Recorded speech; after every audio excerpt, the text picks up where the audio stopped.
अच्छा जी, capital investment appraisal का topic हमारा चल रहा था और इसमें हमने जो आखिरी डिस्कशन जो देखी थी, नेट प्रेजेंट वैल्यू की कैलकुलेशन करते हुए हमने कहा था जब भी हम किसी प्रोजेक्ट की नेट प्रेजेंट वैल्यू असेस करना चाहते हैं, फिजिबिलिटी असेस करना चाहते हैं, तो पहले हम प्रोजेक्ट से related future cash flows estimate करते हैं, कितनी इन्वेस्टमेंट होगी, कितना रेवेन्यू, कितनी कॉस्ट, और प्रोजेक्ट के फ्यूचर कैश फ्लोज एस्टिमेट किए जाते हैं। फिर प्रोजेक्ट की cost of capital, investors required rate of return क्या है वो देखी जाती है। देन प्रोजेक्ट कैश फ्लोज को कॉस्ट ऑफ कैपिटल पे डिस्काउंट करके नेट प्रेजेंट वैल्यू डिटरमाइन करते हैं।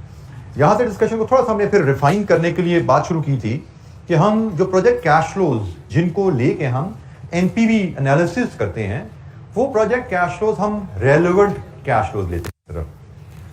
इररेलेवेंट कैश फ्लोज भी हमें क्वेश्चन में दिए जाएंगे, इररेलेवेंट वैल्यूज भी क्वेश्चन में दी जाएंगी, उनको हमें इग्नोर करना है। फिर हमारी डिस्कशन कुछ चली थी रेलेवेंट कैश फ्लोज के ऊपर, और उसमें हमने रेलेवेंट कैश फ्लोज की एक समरी डिस्कस की थी पहले कि डिफरेंट कैश फ्लोज जो हम कैपिटल प्रोजेक्ट्स रिलेटेड हमारे सामने आएंगे, उनमें से कैसे हम रेलेवेंट और इररेलेवेंट का फैसला करते हैं, क्या रीजंस होती हैं। और फिर हमने कुछ स्पेसिफिक डिटेल डिस्कस की थी कि अगर हम प्रोडक्ट बनाते हैं किसी प्रोजेक्ट के नतीजे में, कोई हम फैक्ट्री लगाते हैं, उससे हम कोई प्रोडक्ट बनाते हैं, उस प्रोडक्ट बनाने में मटेरियल की कॉस्ट रेलेवेंट कैसे आइडेंटिफाई करते हैं और लेबर की रेलेवेंट कॉस्ट कैसे आइडेंटिफाई करते हैं, और इनको लेके हमने कुछ बेसिक इलस्ट्रेशन जो कैपिटल लेवल की थी उनको भी हमने देखा था। तो यहां तक की डिस्कशन पे कोई सवाल? नेट प्रेजेंट वैल्यू का टूल अभी तक हमने सीखा है और अब हम उससे आगे मजीद टूल, मजीद कैलकुलेशन की तरफ जाएंगे, लेकिन साथ साथ ये एड ऑन्स भी करते जाया करेंगे, क्योंकि मैंने आपको जैसे एग्जाम में कहा था, डिस्कशन में कहा था कि सिर्फ टूल की एप्लीकेशन के नंबर तो 2-3 ही होते हैं। ज्यादा number relevant cash flows identify करना, ज्यादा नंबर इन कैश फ्लोज की कैलकुलेशन में कुछ की ट्रीटमेंट्स होती हैं उनको परफॉर्म करना। तो अब हम साथ साथ टूल भी सीखते जाएंगे, ट्रीटमेंट्स पे भी कुछ बात करते जाएंगे। जैसे हमने पहले एक एनपीवी का टूल सीखा, फिर रेलेवेंट कैश फ्लोज पे आइडेंटिफिकेशन पे बात कर ली। अब हम आगे एक और tool internal rate of return IRR सीखेंगे, और उसके साथ फिर मजीद कुछ एसोसिएटेड कैलकुलेशन पे भी बात करते जाएंगे जो एग्जाम में हमें मार्क्स दिलवाती हैं। अच्छा जी, एनपीवी की डिस्कशन जो हमारी हुई उसमें हमने बात की कि हम प्रोजेक्ट कैश फ्लोज को कॉस्ट ऑफ कैपिटल पे डिस्काउंट करते हैं। से कॉस्ट ऑफ कैपिटल 10% है, हमने प्रोजेक्ट कैश फ्लोज को 10% पे डिस्काउंट किया, एनपीवी पॉजिटिव आई। इसका हमने जो कंक्लूजन निकाला था, एक तो प्रोजेक्ट फीजिबल है, लेकिन उसके बैकएंड पे जाएं, प्रोजेक्ट को हम फीजिबल क्यों डिक्लेयर कर रहे हैं? क्योंकि प्रोजेक्ट में जो हमने पैसा लगाया उस पैसे का जो इन्वेस्टर है वो हमसे 10% मांग रहा था। हमने प्रोजेक्ट को 10% डिस्काउंट किया, मतलब इन्वेस्टर को उसका 10% दे दिया, फिर हम इन्वेस्टर को उसका प्रिंसिपल भी वापस कर दिया। पॉजिटिव एनपीवी बता रही है कि इन्वेस्टर को उसकी रिटर्न, उसका प्रिंसिपल देने के बाद भी हमारे पास कुछ बचा। इसका मतलब इन अदर वर्ड्स प्रोजेक्ट 10% से ज्यादा कमा रहा है। नेगेटिव एनपीवी पे हम प्रोजेक्ट रिजेक्ट क्यों करते हैं? क्योंकि नेगेटिव एनपीवी में कहती है कि अगर इन्वेस्टर का रिक्वायर्ड रिटर्न 10% है, एनपीवी नेगेटिव आ रही है, इसका मतलब है प्रोजेक्ट 10% से कम कमा रहा है। एनपीवी का टूल वैसे तो बेस्ट टूल है, मतलब टेक्निकली इससे बेहतर टूल आगे आप नहीं पढ़ेंगे, सीफैप में भी नहीं पढ़ेंगे, this is considered the best tool. लेकिन इसकी एक छोटी सी लिमिटेशन है। वो लिमिटेशन ये है कि एनपीवी ये तो बता देगा प्रोजेक्ट फीजिबल है, प्रोजेक्ट फीजिबल नहीं है। एनपीवी ये तो बता देगा प्रोजेक्ट 10% से ज्यादा कमा रहा है या 10% से कम कमा रहा है। जब कभी कॉस्ट ऑफ कैपिटल हमारी 20% होगी तो ये तो बताएगा जी 20% से ज्यादा कमा रहा है, 20% से कम कमा रहा है। लेकिन प्रोजेक्ट कितने % रिटर्न दे रहा है, ये भी एक की इंफॉर्मेशन है जिसमें बिजनेसमैन इंटरेस्टेड होते हैं। लेकिन एनपीवी ये इंफॉर्मेशन हमें नहीं देता कि प्रोजेक्ट कितने % रिटर्न कमा रहा है। This information is not available in NPV. अगर हम जानना चाहते हैं कि एक प्रोजेक्ट कितने % रिटर्न कमा रहा है, उसके लिए हम इंटरनल रेट ऑफ रिटर्न का टूल यूज करते हैं। इस टूल की कैलकुलेशन से भी आप क्यूएम में फेमिलियर होते हैं मेरे ख्याल में, ऐसे। तो इसकी कैलकुलेशन से आप फेमिलियर होते हैं, लेकिन बाज़ का आपसे कहा जाए इंटरनल रेट ऑफ रिटर्न क्या है, तो you are unable to define. For example, मतलब मैं अगर किसी आपसे पूछूं, एनी स्टूडेंट जो अपनी अंडरस्टैंडिंग के मुताबिक बता सके कि इंटरनल रेट ऑफ रिटर्न क्या होता है, जी कोई एक volunteer, what is internal rate of return? जो समझ आपकी उसके मुताबिक बोलिए, that will I take discussion from there. कोई नहीं, बोलना भी नहीं चाहता, कोई याद ही नहीं किसी को। क्या हुआ जी बेटा? जी इंटरनल रेट ऑफ रिटर्न, जैसे मैंने बोला, it measures the rate of return that you will earn by investing in a project. एक प्रोजेक्ट आपको किस रेट से सालाना रिटर्न देगा, ये है जी इंटरनल रेट ऑफ रिटर्न की definition. How to calculate it, उसमें हम आते हैं। अब हम उसकी तरफ सफर शुरू करते हैं, how to calculate internal rate of return. तो इंटरनल रेट ऑफ रिटर्न कैसे कैलकुलेट करने हैं, उसके लिए हम इस टेबल को जरा फॉलो करते हैं। अगर आप प्रोजेक्ट कैश फ्लोज को किसी discount rate R, let's assume R, एक आर रेट है जिस पे आप कैश फ्लोज को डिस्काउंट करें, पॉजिटिव एनपीवी आती है, आप क्या कंक्लूड करते हो? प्रोजेक्ट का रेट ऑफ रिटर्न आर से ज्यादा है, ऐसा ही है। सिमिलरली आप प्रोजेक्ट को आर पे डिस्काउंट करो, आर इज अ रेट जिसपे एनपीवी नेगेटिव आ जाए, तो आपका कंक्लूजन क्या है? Project rate of return R से कम है। इसी को लेकर चलते हुए अगर आप प्रोजेक्ट कैश फ्लोज को आर पे डिस्काउंट करो और एनपीवी 0 आ जाए, तो आप आसानी से कंक्लूड कर सकते हो इसका मतलब है कि project rate of return R के बराबर है। ठीक हो गया? तो यहां से हमने आईआरआर कैलकुलेट करने का तरीका सीख लिया कि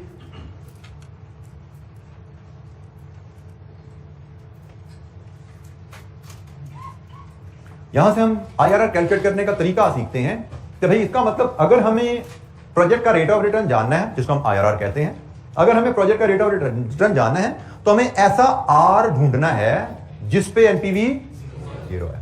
अच्छा, अब यहां पे ना अक्सर बच्चे इस मेथड में एनपीवी की तलाश को एनपीवी मेथड की एनपीवी से कंफ्यूज करते हैं। वो एक अलग चीज है। एनपीवी मेथड में हम कैश फ्लो को डिस्काउंट करते हैं कॉस्ट ऑफ कैपिटल से, जो कि इन्वेस्टर्स जो हमें पैसा दे रहे हैं उनका रिक्वायर्ड रिटर्न है। तो वहां पे हम देखते हैं कैश फ्लोज को इन्वेस्टर के रेट पे डिस्काउंट करके, जो कि गिवन होता है कि भाई प्रोजेक्ट उस रेट को मीट कर रहा है कि नहीं कर रहा। पॉजिटिव एनपीवी मतलब प्रोजेक्ट उस रेट को मीट नहीं, एक्सीड कर रहा है। नेगेटिव एनपीवी का मतलब प्रोजेक्ट उस रेट को मीट नहीं कर रहा। तो एनपीवी में हमें R as cost of capital given होता है। यहां पे हम एक आर ढूंढेंगे। कौन सा आर? ऐसा आर जिस पे एनपीवी 0। ठीक हो गया? तो यहां पे हमारे लिए रेलेवेंट एनपीवी नहीं है, हम एनपीवी 0 के लिए तो जान मार रहे हैं। हमारे यहां पे रेलेवेंट क्या है? आर ढूंढ रहे हैं। वहां पे हम एनपीवी कैलकुलेट कर रहे थे, यहां पे आर की तलाश है हमें। उधर हमें एनपीवी की तलाश थी, यहां पे आर की तलाश है। इधर हम आर को देखते हैं, एनपीवी तो हमें पता 0 आनी है भाई, 0 लाने की तो हम कोशिश खुद कर रहे हैं कि कहां पे 0 आती है, ढूंढो। अच्छा जी, इसका बिहेवियर कुछ ऐसे होता है। आप एक प्रोजेक्ट कैश फ्लोज लीजिए, आप उनको पहले से 5% पे डिस्काउंट कीजिए, there is a possibility NPV positive आएगी। फिर आप उनको जब 10% पे डिस्काउंट करोगे, there is a possibility NPV positive हो लेकिन थोड़ी कम हो जाएगी। क्यों कम होगी? अब आपने इन्वेस्टर को ज्यादा रिटर्न दे दी ना। जब इन्वेस्टर को ज्यादा रिटर्न दोगे तो आपके पास कम बचेगा। जैसे जैसे रेट बढ़ाते जाते हो एनपीवी कम होती जाती है। इसी अगर चीज को फॉलो करो, एक प्रोजेक्ट को आप पहले 5% पे करो, फिर 10 पे करो, 11 पे करो, 12 पे करो, you may find a rate जहां पे एनपीवी 0 आ रही। हिट एंड ट्रायल मेथड इसको कह लें। बार बार ट्राई करो भाई, किसी रेट पर तो एनपीवी 0 आएगी। 5 पे पॉजिटिव है तो 5 से ज्यादा 6 ट्राई कर लो, 8 ट्राई कर लो, 10 ट्राई कर लो, 12 कर लो, कहीं पे तो 0 आएगी। तो जहां पे जिस रेट पे एनपीवी 0 आती है वो रेट आपका आईआरआर कहलाता है। यह है फाइंडिंग आईआरआर। आईआरआर ढूंढना कैसे है? आईआरआर ढूंढने का तरीका है कि ऐसा रेट ढूंढो जिस पे एनपीवी 0 आ रही हो। तो वो rate project rate of return को रिप्रेजेंट कर रहा है, वो आईआरआर है। अच्छा, अब एग्जाम में हम इतना हिट एंड ट्रायल तो नहीं कर सकते ना, बार बार करें। तो उसके लिए आपको तरीका सिखाया गया है। क्या तरीका सिखाया गया है? कोई से 2 रेट लेते हैं आप, एनी टू को मैंने बोल्ड कर दिया। आप प्रोजेक्ट कैश फ्लोज लेंगे, इनिशियल इन्वेस्टमेंट, फ्यूचर बेनिफिट, जैसे एनपीवी में कैश होते हैं वही कैश फ्लोज हैं, लेकिन अब उनको हमने आईआरआर के लिए यूज करना है। आप कोई से 2 रेट लेते हैं, उन 2 रेट्स पे कैश फ्लोज को डिस्काउंट करेंगे, दोनों रेट्स पे अलग अलग एनपीवीज आएंगे, और उसके बाद आप ये इंटरपोलेशन के फॉर्मूला से एस्टिमेट करते हैं आईआरआर। ये सारे स्टेप आपने परफॉर्म करने सीखे हुए हैं। क्यों में हम अभी दोबारा रिवाइज करेंगे, लेकिन रिवीजन से पहले इनका कॉन्सेप्ट मैं आपको बता दूं कि आप ये जो प्रोसेस परफॉर्म करते हैं, जिसमें कोई से 2 रेट लिए, उन 2 रेट पे 2 एनपीवीज ले ली और फिर इंटरपोलेशन से एस्टिमेट किया आईआरआर, उसकी लॉजिक क्या है? इसकी लॉजिक आप इस ग्राफ से देखते हैं। आपने फॉर एग्जांपल 2 रेट सिलेक्ट किए, एक ए एक बी। आपने ए पे एनपीवी कैलकुलेट की, वो 75 पॉजिटिव आई। बी पे एनपीवी कैलकुलेट की, वो 30 नेगेटिव आई।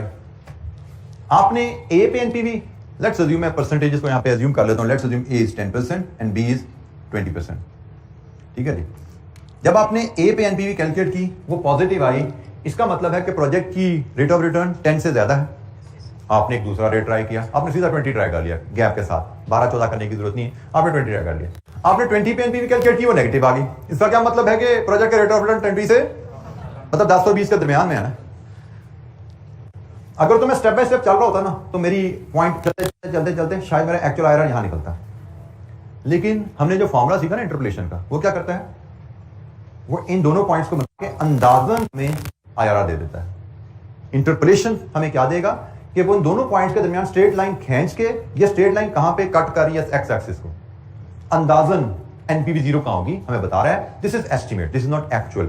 एक्चुअल आईआरआर आप स्टेप बाय स्टेप चलो तो मिलेगी। एक्चुअल आईआरआर आपको साइंटिफिक कैलकुलेटर से मिलती है, एक्चुअल आईआरआर आपको फाइनेंशियल कैलकुलेटर से मिलती है, एक्चुअल आईआरआर आपको स्प्रेडशीट एक्सेल से मिल जाती है। लेकिन हमारे पास एग्जाम में हमारा स्कोप एक्चुअल आईआरआर निकालना नहीं है, हमारा स्कोप एस्टिमेटेड आईआरआर निकालना है, और वो इन स्टेप्स की मदद से है। और जब ये स्टेप परफॉर्म कर रहे हैं, हर बच्चा अपनी मर्जी से कोई से 2 रेट सेलेक्ट करेगा, कोई 5 और 10 करेगा, कोई 5 और 15 करेगा, कोई 10 और 12 करेगा, कोई 8 और 16 करेगा। हर बच्चा अपनी मर्जी से रेट सेलेक्ट करेगा, और depending upon the rate selected your IRR will be different. जिस बच्चे ने ये 2 रेट सेलेक्ट किए हैं उनकी स्ट्रेट लाइन मिलकर यहां पे आईआरआर देगा। जिस बच्चे ने यहां पे 2 रेट सेलेक्ट किए हैं, एक उसने 6% किया और एक 22% किया, तो उसकी आईआरआर इन 2 पॉइंट्स को मिलाने से निकलेगी। तो depending upon the 2 rates that you will select your IRR will be different. And हमारे एग्जामिनेशन में हमारा आंसर आईआरआर का क्या आ रहा है ये रेलेवेंट नहीं है। हमारे लिए रेलेवेंट क्या है, क्या हम ये स्टेप्स ठीक परफॉर्म कर रहे हैं, हम 2 रेट्स सेलेक्ट करके 2 एनपीवीज की कैलकुलेशन ठीक कर रहे हैं और उनकी मदद से ये फार्मूला ठीक अप्लाई कर रहे हैं। आईआरआर हमारा 6% आए, 6.5 आए, 5.9 आए, दैट डज नॉट मैटर, इतना ही फर्क होता है, उससे फर्क नहीं पड़ता। हमें फुल बटा फुल नंबर मिलते हैं। हमारा आंसर 2 रेट्स जो हम सेलेक्ट करते हैं उस पर डिपेंड कर रहा होता है। तो हम इंटरनल रेट ऑफ रिटर्न किसी प्रोजेक्ट का जानना चाहते हो, हाउ टू डिटरमिन। जी, any question? Internal rate of return की बेस हमने कैसे एस्टैब्लिश की? एक ऐसा रेट ढूंढो जिस पे एनपीवी 0 आए, वो रेट हमें प्रोजेक्ट का रेट ऑफ रिटर्न बताएगा। उसको हमने यहां से अंडरस्टैंड किया कि आईआरआर वो रेट है जिस पे एनपीवी 0 होती है, और उसके बाद हमने इंटरपोलेशन के मेथड से आईआरआर निकालना। और इंटरपोलेशन हमें जो आईआरआर एस्टिमेट देता है, एक्यूरेट आईआरआर नहीं देता, ये बात समझी। कोई सवाल किसी बच्चे के ध्यान में आईआरआर को लेकर? जी बेटा,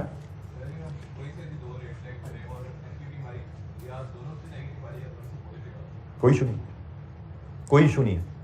दोनों पे पॉजिटिव आ जाए तो भी चलता है, दोनों पे नेगेटिव आ जाए तो भी चलता है। एस्टिमेशन है, मतलब दोनों पे नेगेटिव का मतलब क्या है? आपके एक पॉइंट ये है और से एक पॉइंट ये है, यही है ना दोनों नेगेटिव का मतलब। तो भाई इंटरपोलेशन लगाओगे, इन दोनों पॉइंट को मिलाओगे, आईआरआर दो चलेगी। दोनों पे पॉजिटिव का मतलब क्या है?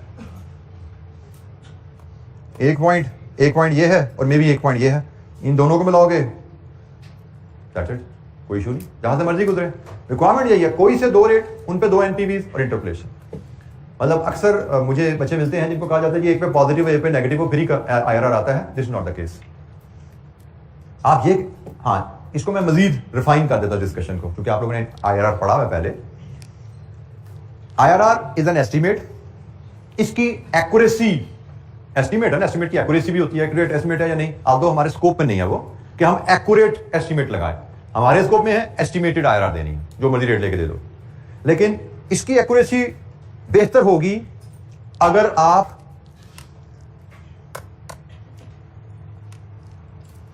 एक पॉजिटिव और एक नेगेटिव लेकर चलो, और वो भी ऐसे 2 रेट लो कि जिनमें गैप कम से कम हो। For example, I am just assuming actual IRR यहां पे है से 15%, से एक्चुअल आईआरआर इज 15%, तो आपकी एक्यूरेसी बहुत बेहतर आएगी अगर आप 14 और 16% पे एनपीवी लेकर इंटरप्रेट करो। अगर आप 10 और 20 पे लेकर इंटरप्रेट कर रहे हो, आईआरआर ये आ रही है। 14 और 16 पे लेकर कर रहे हो तो आईआरआर एक्चुअल के बिल्कुल करीब आ रही है। तो एस्टिमेट की एक्यूरेसी बेहतर होती जाती है अगर एक रेट वो लें जिसपे एनपीवी पॉजिटिव है, एक रेट वो लें जिसपे एनपीवी नेगेटिव है, और उन रेट्स का गैप कम से कम हो। ये एक थ्योरेटिकल डिस्कशन है, हमें एक्यूरेट एस्टिमेट एग्जाम में प्रोड्यूस नहीं करना। हम एग्जाम में 2 रेट इधर ले लें, 2 इधर ले लें, एक इधर ले लें, जो मर्जी ले लें, हम आजाद। बस हमें फिर कैलकुलेशन ध्यान से परफॉर्म करनी है, क्योंकि सारी बात है 2 पॉजिटिव एनपीवी है, 2 नेगेटिव एनपीवी है, फॉर्मूले में आपकी कैलकुलेशन को जरा एडजस्ट करना पड़ता है, वैल्यूज को प्लस माइनस साइन आते हैं, उनको एडजस्ट करना पड़ता है। कोई इशू नहीं है जी बेटा।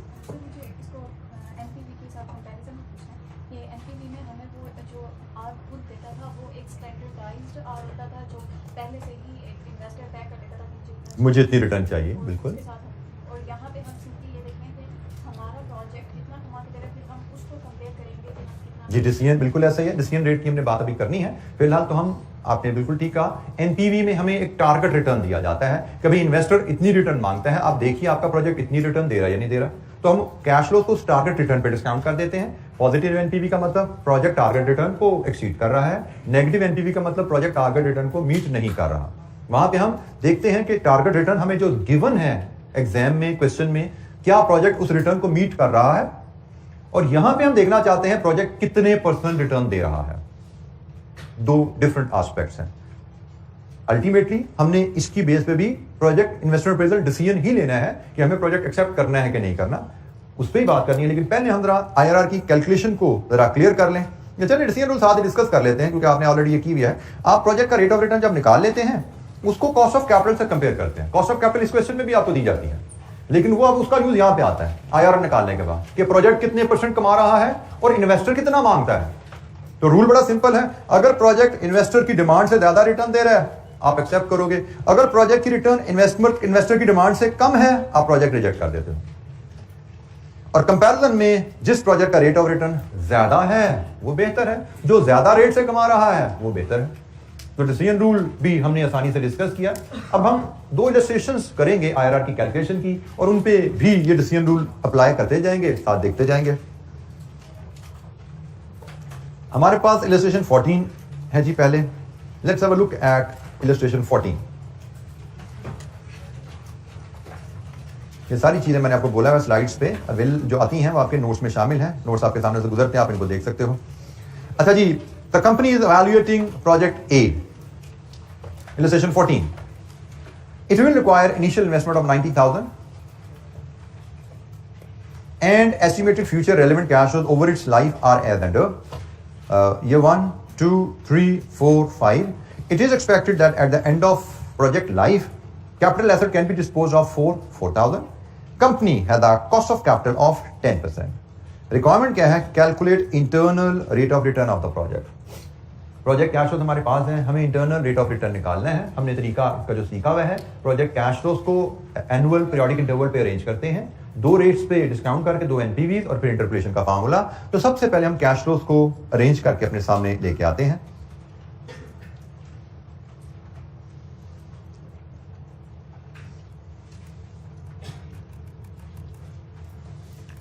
फॉर्मेट में मुझे जो चाहिए, मुझे दो डिस्काउंट फैक्टर और दो उनकी प्रेजेंट वैल्यू के लिए कॉलम चाहिए। तो ये दो कॉलम मेरे हो गए जी डिस्काउंट फैक्टर और दो प्रेजेंट वैल्यूज के। राइट साइड से हम कॉलम ड्रॉ करना शुरू करते हैं। एक कॉलम मुझे कैश फ्लोज के लिए चाहिए और एक कॉलम मेरा पीरियड के लिए, ईयर के लिए है। तो मुझे जो डाटा दिया गया है उसके मुताबिक मेरी इन्वेस्टमेंट है, ईयर वाइज हम चलते हैं और कैश फ्लोज हम लेते हैं रुपीज़ में। तो मेरी इन्वेस्टमेंट है 90,000 की। इन्वेस्टमेंट को हम आउटफ्लो ब्रैकेट में शो करते हैं।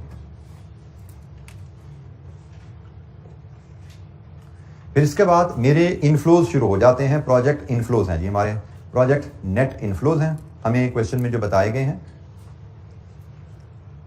ईयर वाइज 1, ये इन्वेस्टमेंट प्रेजेंट में होती है। इस प्रेजेंट में हम इसको टुडे ले लेते हैं, आज हम इन्वेस्टमेंट करेंगे, और उसके बाद 2, 3, 4 और 5 साल तक प्रोजेक्ट चलता जाएगा। और हमारी कैश फ्लोज पहले साल बाद 40,000, 30,000, 20,000, 20,000 और आखिरी साल में 20 + 4 मैं इसको 24,000 ले लेता हूँ। ठीक है जी, क्योंकि 4,000 में एसेट बिक भी तो जाना है, तो मैं उसको भी इसमें 20,000 में ऐड कर लेता हूँ। ये जी मेरे पास प्रोजेक्ट कैश फ्लोज आ गए हैं। अब मुझे दो डिफरेंट रेट्स पे एनपीवीज कैलकुलेट करनी है। रेट्स की selection, although we are at liberty to select any two rates, लेकिन एक जनरल गाइडलाइन है कि आप एक रेट कॉस्ट ऑफ कैपिटल से नीचे ले लिया करें और एक रेट कॉस्ट ऑफ कैपिटल से ऊपर ले लिया करें। जनरल गाइडलाइन है। तो हमें कॉस्ट ऑफ कैपिटल कितना दिया गया है? 10%।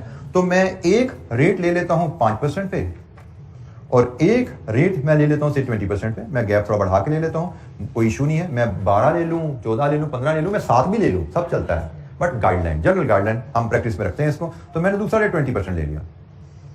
और ये क्लास में मैं आपको दो रेट्स, जब भी हम एक्टिविटी क्या करेंगे, हम दो रेट्स कांस्टेंट एक ही जैसे लिया करेंगे, ताकि एक्टिविटीज में आपको रेट्स दिए जाएं तो हम आपस में आंसर मैच कर सकें कि सबकी कैलकुलेशन ठीक है। एग्जाम में you will be at liberty, जो मर्जी रेट यूज करें। अच्छा जी, फिर यहाँ पे हम इसकी प्रेजेंट वैल्यू 5% के हिसाब से कैलकुलेट कर लेंगे, प्रेजेंट वैल्यू 20% के हिसाब से कैलकुलेट कर लेंगे। इधर हमें एनपीवी मिल जाएगी 5% रेट के ऊपर, और यहाँ पे हमें एनपीवी मिल जाएगी 20% रेट के ऊपर। और फिर हम आगे इंटरपोलेशन अप्लाई करेंगे जी। प्रेजेंट वैल्यू टेबल्स आपके पास नोट्स में एंड में अवेलेबल है। सेकंड लास्ट पेज पे आपका प्रेजेंट वैल्यू टेबल आ रहा है।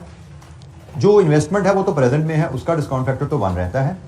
5% 1 year 0.962, 2 year 0.907, 3 year 0.864, 4 year 0.823, 5 year 784 और 20% के फैक्टर भी हम यहीं से उठा लेते हैं पहले।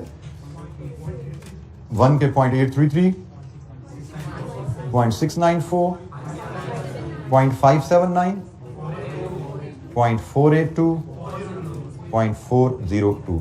लीजिए जी, हमने दो रेट्स जो सिलेक्ट किए थे उन दोनों रेट्स के हमने डिस्काउंट फैक्टर ले लिए। अब हम cash flow into discount factor present value 90,000 जी, 40,000 इंटू 0.962 38480 जी। Next 27210 next 17280 next 460 next 18816। लीजिए जी, सम करके बताइए 5% पे एनपीवी क्या आती है। ये नेगेटिव वैल्यू है, इसको फीड करेंगे, तमाम पॉजिटिव वैल्यू को लेंगे ताकि हमें एग्जैक्ट साइन के साथ वैल्यू मिले।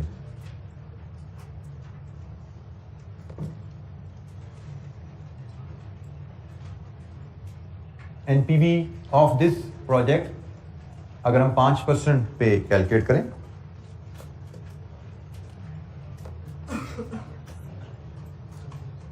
पॉजिटिव या नेगेटिव साइन के साथ बोलिएगा। 28246 पॉजिटिव। पॉजिटिव को हम साइन नहीं लगाएंगे, नेगेटिव को हम ब्रैकेट में शो करते हैं, दिस इज प्रेजेंट। अच्छा, जब इसी तरह यही कैश फ्लोज पकड़ेंगे आप और इनको मल्टीप्लाई करेंगे 20% के रेट के साथ। अब हम कैश फ्लोज को 20% पे डिस्काउंट करने जा रहे हैं। 40,000 इंटू 0.833 33320 जी। 30,000 इंटू 0.694 20 820 11580 9640 9648। लीजिए जी, इसकी नेट प्रेजेंट वैल्यू, इसका सम कीजिए क्या है। नेगेटिव 4992। 5% पे एनपीवी पॉजिटिव है, इसका मतलब प्रोजेक्ट का रेट ऑफ रिटर्न 5 से ज्यादा है। हमने 20 ट्राई किया, 20 पे एनपीवी नेगेटिव आई, इसका मतलब प्रोजेक्ट का रेट ऑफ रिटर्न 20 से कम है। प्रोजेक्ट का रेट ऑफ रिटर्न क्या है, इसके लिए हम यूज करते हैं दो रेट्स पे दो एनपीवीज आ जाएं तो इंटरपोलेशन का formula IRR is equal to lower interest rate NPV of at lower rate, NPV at low rate minus NPV at high rate multiplied with high rate minus low rate. ये जी हमारा formula है। इस फार्मूले में मैं values feed करूं। लो rate मेरा 5% है, एनपीवी एट लो रेट 28246 है, एनपीवी एट लो रेट 28246 है, minus NPV at high rate वो ऑलरेडी नेगेटिव 4992 है, and high rate is 20 minus 5। यहां पे ख्याल रखेंगे माइनस माइनस मैथमेटिकली पॉजिटिव हो जाता है। सॉल्व कीजिए इस इक्वेशन को और बताइए आपका IRR क्या आता है। 75 और ये परसेंटेज मेंशन कर देते हैं। अच्छा जी, कैलकुलेशन आप इसकी डिफरेंट तरह से प्रेजेंट कर सकते हैं। आपको हो सकता है एग्जाम में भी नजर आए, जैसे एक प्रेजेंटेशन इसकी आपको एग्जाम में कहीं ये भी नजर आ सकती है कि 5% को आप फ्रैक्शन में 0.05 यहाँ फीड कर दें। आपको कहीं सवालों में ये प्रेजेंटेशन भी नजर आ सकती है। तो आपको दोनों तरह से डाटा हैंडलिंग आनी चाहिए। आपको पता होना चाहिए डाटा हैंडलिंग कैसे की जाती है। 0.2 माइनस 0.05, इस तरह से आपका जो आंसर आता है ना वो आता है 0.1775 विच इज इक्वल टू 17.75%। तो जब आपने फुल फिगर की जगह फ्रैक्शन फीड किए हैं तो आपका आंसर भी फ्रैक्शन में आएगा, जिसको आप 17%। आप ऐसे कैलकुलेट करके शो कर दो, ऐसे करके शो कर दो, दोनों ठीक है। मैं जनरली इस कैलकुलेशन को फॉलो करता हूं, पर दोनों का फर्क आपको पता होना चाहिए। ऐसा ना हो कि आप यहाँ पे 20 लिखा है और इसको 20%, 20/100.2 ले जाओ। तो 0.2 अगर ले गए तो फिर आंसर आपका इस तरह फ्रैक्शन में आना चाहिए। फ्रैक्शन में आएगा तो परसेंटेज पर ऐसे रिपोर्ट होते हैं, ठीक है। अगर आप इसको 20% मतलब 0.2 ले रहे हो, इसको 0.05 ले रहे हो तो आंसर भी आपका फ्रैक्शन में आएगा। अगर उसको 20 कैलकुलेशन में ट्रीट करें, इसको 5 ट्रीट करें तो आपका आंसर भी पूरी फिगर में आएगा। सिर्फ परसेंटेज साइन बाद में आप ऐड कर दोगे। तो दोनों कैलकुलेशन ओके हैं, जिसमें मर्जी प्रेजेंट कीजिए जी। यहां से हमें पता लगा प्रोजेक्ट ए का इंटरनल रेट ऑफ रिटर्न अगर हम प्रोजेक्ट ए में इन्वेस्ट करें 17.75 है, और अगर हम इसके साथ ही फिजिबिलिटी भी असेस कर लें, हमें क्वेश्चन में कॉस्ट ऑफ कैपिटल गिवन है, कितना है 10%। तो चूंकि प्रोजेक्ट ए का IRR is greater than cost of capital, तो project is feasible. 17.75 is greater than 10%, so feasible project, we should accept it. This is project A की कहानी, हमें प्रोजेक्ट एक्सेप्ट करना चाहिए। जी कोई सवाल?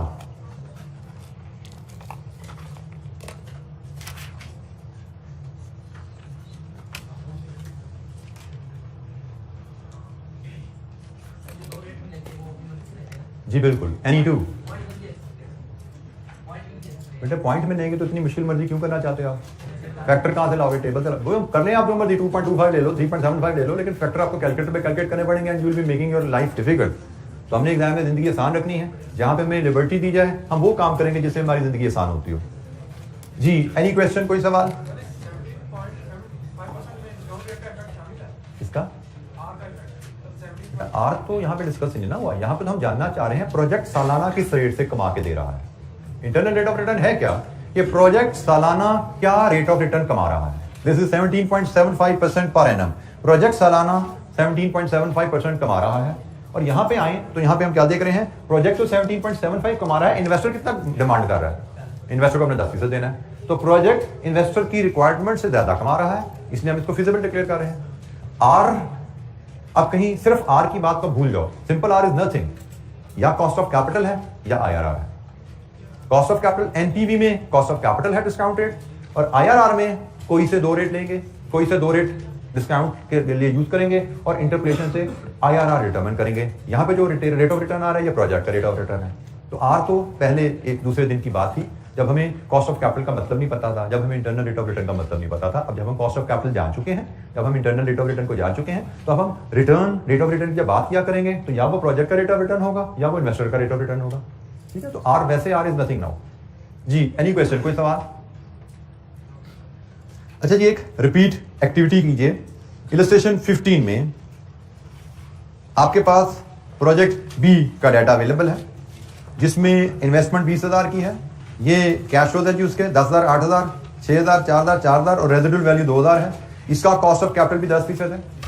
ये आपकी क्लास एक्टिविटी है, आप मुझे इसमें से वैल्यूज एक्सट्रैक्ट करके देंगे। मैं गाइडलाइन आपको दे रहा हूं जिसके मुताबिक आप वैल्यूज देंगे।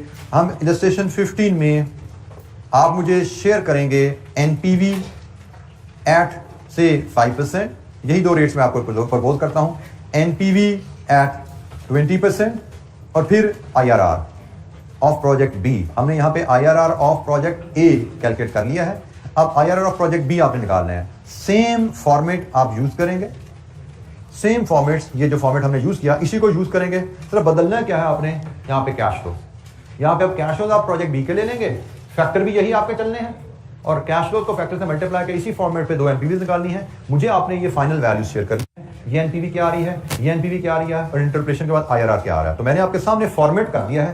कैश फ्लोज प्रोजेक्ट बी के आप अपने नोट से देखिए, तो इस फॉर्मेट को आप कॉपी कीजिए, कैश फ्लो दीजिए प्रोजेक्ट बी के इलस्ट्रेशन 15 में, और रेट भी मैंने क्या दिया, एक 5% एक 20%, यही दो रेट लेके चलिए।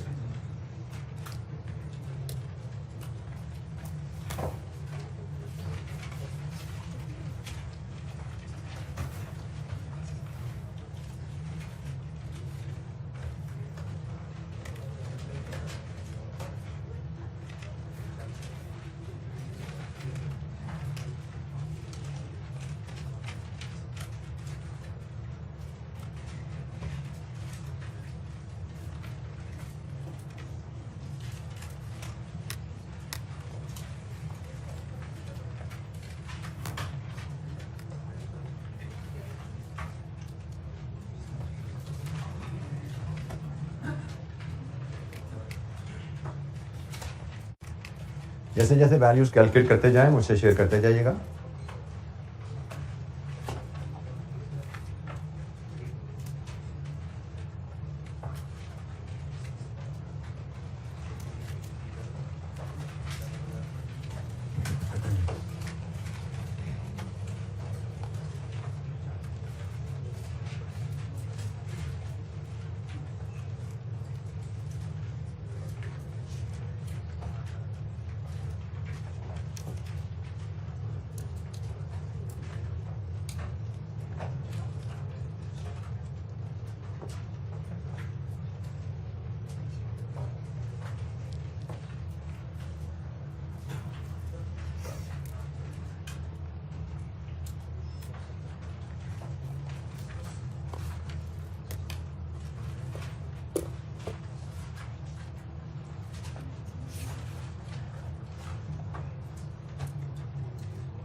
NPV at 5%, 8488, NPV at 5%, 8488, जी यही है कि नहीं, फर्क आ रहा है? 8488 नहीं है, हाँ कितनी जी? 10056, ये 20 पे 1696, ये दोनों पॉजिटिव हैं। ये इसकी तो मुझे फिगर याद है, ये तो ठीक वैल्यू है। इसके बारे में ये गलती क्यों हो रही है, चेक कीजिए जनाब, क्यों फर्क आया आंसर आप लोगों का?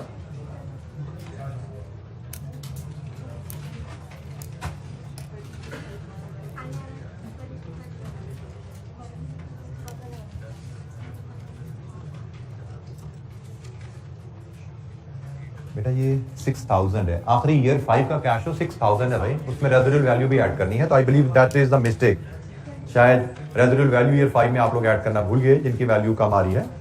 ईयर 5 में कैश फ्लो आपका 6000 है, तो ये जनाब 10056 probably it should be the right answer, ऐसा ही है जी। तो IRR क्या है जी?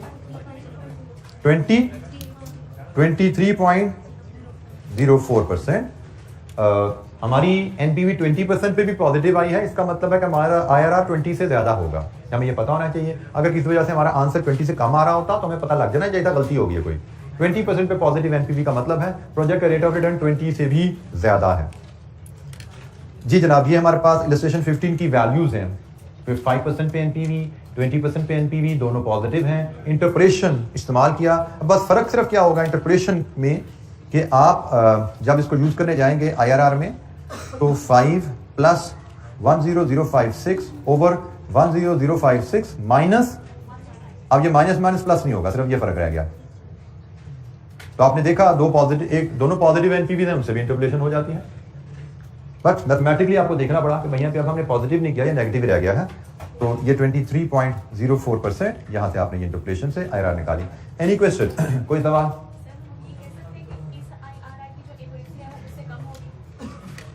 किससे कम होगी? जी, अगर हम एस्टिमेट की एक्यूरेसी पे बात करना चाहें कि भाई IRR जो हमने एस्टिमेट किया है उसकी एक्यूरेसी किस प्रोजेक्ट की IRR में बेहतर है, यस, पॉजिटिव और नेगेटिव को इंटरप्रेट करके जो IRR आती है, पॉजिटिव NPV और नेगेटिव NPV को इंटरप्रेट करके जो IRR आती है, इसमें गलती कम है। ये एक्चुअल IRR से करीब तर है, और पॉजिटिव को करके जो आ रही है शायद इसमें एक्यूरेसी कम है, इसमें गलती ज्यादा है। But again having said this, ये हमारे स्कोप में नहीं है। गलती कम या ज्यादा, नॉलेज के लिए हमने सीख लिया, बात कर ली, एग्जाम में ये रेलेवेंट नहीं है। एग्जाम में हमने जो प्रोजेक्ट ए की IRR की उसके भी 10 नंबर मिलेंगे, हमें प्रोजेक्ट बी की IRR की इसके भी पूरे 10 मिलेंगे, हमारा कोई नंबर नहीं कटेगा। एग्जाम में एक्यूरेसी की रिक्वायरमेंट हमारी नहीं है, सिर्फ इंटरपोलेशन के थ्रू, कोई से दो रेट लेके इंटरपोलेशन के थ्रू IRR डिटरमिन करना हमारी ये रिक्वायरमेंट है। जी बेटा, सॉरी ग्राफ नहीं बेटा, ग्राफ सिर्फ लर्निंग के एक्सप्लेनेशन के लिए आपको बताया गया। जी बेटा, बेटा आपका आंसर डिफरेंट आ रहा होगा राउंडिंग ऑफ की वजह से। Unless you have made an error, unless आपने गलती की हो, तो फिर राउंडिंग ऑफ की वजह से आपका डिफरेंस आ रहा होगा। फॉर एग्जांपल आपकी क्या वैल्यू आ रही है, ये क्या आ रही है?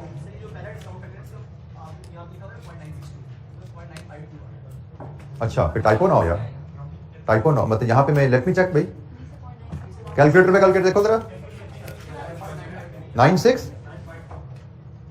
हम 5% डिस्काउंट फैक्टर की बात कर रहे हैं। अगर आप 1.05 रेज़ टू पावर -1 करें तो 0.9, बेटा ये फिर अनफॉर्चुनेटली दिस इज टाइपो। हालांकि ये अब ये टाइपो मेरी नहीं है, ये तो मैंने कहीं किसी बुक से, टेक्स्ट बुक से उठाया हुआ, ये टाइपो है, ये ठीक कर लीजिए जी। हमारे पास 5% टेबल में 5% N1 पे 0.962 की वैल्यू आ रही है, ये 0.952 है। तो एनीवेज अब हम इसको रेक्टिफाई नहीं करने जा रहे, मैं इसको सिर्फ मार्क कर रहा हूं कि भाई ये एक हमारी गलती है, इसकी वजह से हमारे आंसर में माइनर डिफरेंसेस हो गए। फिलहाल हम डिटेल में नहीं जाते। जी एनी क्वेश्चन, कोई सवाल?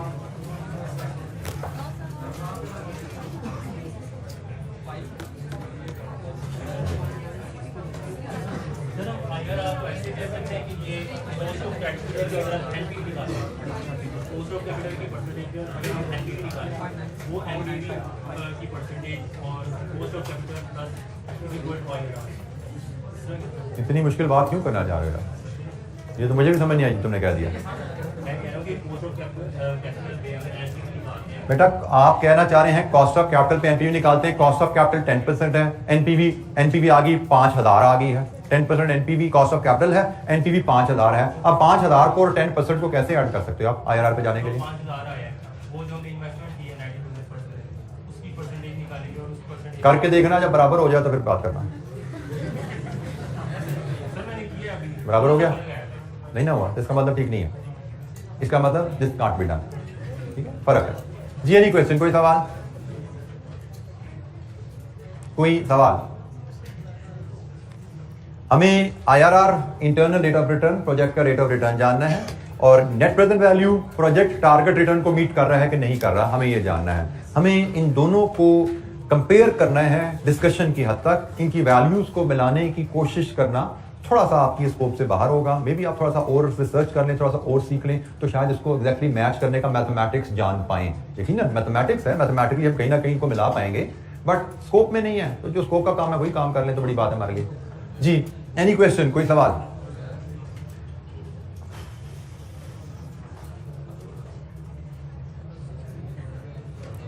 अच्छा जी, हमने प्रोजेक्ट बी की भी फिजिबिलिटी की बात कर लें तो प्रोजेक्ट बी भी फिजिबल है, तो उसके रेट ऑफ रिटर्न भी 23%, 10% से ज्यादा है। और ए और बी को कंपैरिजन करें तो कौन सा बेहतर है? बी, क्योंकि बी का रेट ऑफ रिटर्न ए से ज्यादा है। अच्छा जी, एक कैलकुलेशन एनपीवी आईआरआर की मजीद देखते हैं। इलस्ट्रेशन 16 हमारे पास है। Illustration 16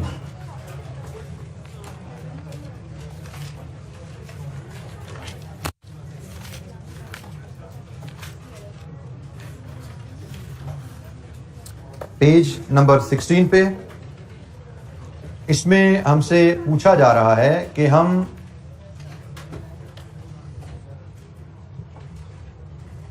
calculate the internal rate of return of the project and decide whether the project is feasible. IRR calculate करना है और प्रोजेक्ट की फिजिबिलिटी पे एडवाइस करना है। ये जो हमारे पास डाटा है, 70,000 की इन्वेस्टमेंट है और फ्यूचर कैश फ्लोज 1 2 3 4 5 के क्या है? NPV of the above cash flows discount rate at 5% is 5060, 5% पे एनपीवी दे दी गई है। कॉस्ट ऑफ कैपिटल 10% है, जिसका मतलब हमें सिर्फ एक कोई रेट लेना है जिस पे एनपीवी लेनी है। इस इलस्ट्रेशन में हमें एक रेट पे एनपीवी दे दी गई है, हम कोई सा दूसरा रेट लेकर उस पे एनपीवी निकालेंगे और फिर इंटरप्रेशन करनी है। हमें दो रेट्स पे दो एनपीवी हम नहीं करनी, एक पे दे दी गई है, तो हम दूसरा रेट हम 15% लेते हैं जी। आप इन कैश फ्लोज की, ये इनिशियल इन्वेस्टमेंट है और ये पूरे कैश फ्लोज हैं, आप एनपीवी एट 15% कैलकुलेट कीजिए क्या आती है, और फिर इंटरपोलेशन से आईआरआर ले लेंगे। 5% की एनपीवी आपके पास है, 15% की एनपीवी आपके पास आ जाएगी, इंटरपोलेशन अप्लाई करेंगे जी। इन कैश फ्लोज की इनिशियल इन्वेस्टमेंट को इसके साथ जोड़िए और 15% पे एनपीवी बताइए क्या आती है।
जी 15% पे क्या थी एनपीवी?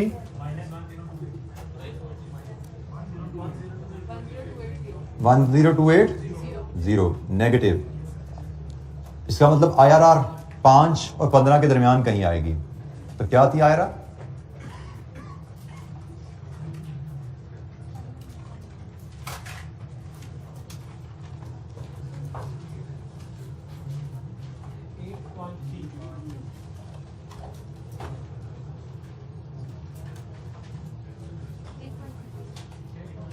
8.3%। जनरली रेट्स हम 2 डेसिमल तक वर्कआउट करते हैं, तो 30 लिखूंगा। 29 2 8.30 लिखेंगे 2 डेसिमल तक, जैसे मैंने कहा, तो इसको हम 8.30 कर देंगे। और फिर उसने कहा प्रोजेक्ट फीजिबल है या नहीं है, तो इसका हम कंपैरिजन करेंगे कॉस्ट ऑफ कैपिटल से, which is 10%। Cost of capital हमें बताया गया है जी 10%। सो 10% से तो इसके मुताबिक project is not feasible. Project feasible नहीं है क्योंकि इसका rate of return cost of capital से कम है। इन्वेस्टर 10% डिमांड कर रहा है, ये 8.3% देता है।